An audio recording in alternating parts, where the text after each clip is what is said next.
ನೋಡಿ ಗೈಸ್, ಮಳೆಯಲ್ಲಿ ಆಟ ಆಡೋದು ಇಷ್ಟ ಅನ್ಬಿಟ್ಟು ಕಸ ಗುಡ್ಸೋ ಸಾಕ್ ತರ ಮಾಡ್ತಾರೆ ಅಂತ ಜನ ಇವರೆಲ್ಲ. Day 11 of me completing 10K followers in 100 days guys. ಬೆಳಗ್ಗೆ ಇವತ್ತು ಬುಕ್ ಬರೆಯೋ ಥರ ಆಗ್ಬಿಟ್ಟೈತೆ ಗೈಸ್ ನನ್ನ ಸಿಚುವೇಶನ್ನು. ಯಾರಿಗೆ ಹೇಳಿ, ರಾತ್ರಿ ನೆನ್ನೆ ಎಲ್ಲ ಬರ್ದಿನು, ಇವತ್ತು ಬರ್ದ್ರು ಇನ್ನೂ ಬರೆಯೋದೈತೆ ಗೈಸ್ತು.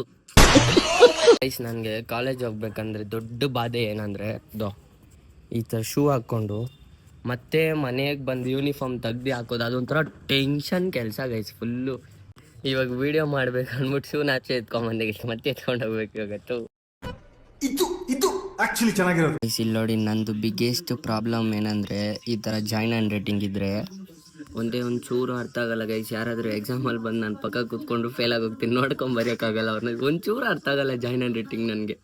ನನಗೊಂದು ದೊಡ್ಡ ಪ್ರಾಬ್ಲಮ್ ಏನಂದರೆ, ಯಾವತ್ತು ನಾನು ಯಾವ ಎಕ್ಸಾಮ್ಗೆ ಓದಿರಲ್ಲ ಅವತ್ತು ಫ್ರೀ ಆರಾಮ್ಗೆ ನೋಡ್ಕೊಂಡು ಬರಿಬೋದು. ಏನಂದರೆ ಪಕ್ಕದಲ್ಲಿ ಈ ಥರ ಜಾಯಿನ್ ಹ್ಯಾಂಡ್ ರೈಟಿಂಗ್ ಇರೋರು ಬಂದು ಕೂತ್ಕೊಬಿಡ್ತಾರೆ.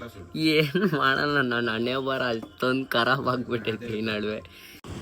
ಓಕೆ ಗೈಸ್, ಈ ವ್ಲಾಗ್ ನಿಮಗೆ ಇಷ್ಟ ಆಗಿರುತ್ತೆ ಅನ್ಕೊತೀನಿ. ಇಷ್ಟ ಆಗಿದ್ರೆ ಲೈಕ್ ಮಾಡಿ, ಶೇರ್ ಮಾಡಿ, ಸಬ್ಸ್ಕ್ರೈಬ್ ಮಾಡ್ಕೊಳ್ಳಿ ಯೂಟ್ಯೂಬಲ್ಲಿ ವಂಶಿ 7. ಸಿಗೋಣ ಮುಂದಿನ ವ್ಲಾಗಲ್ಲಿ.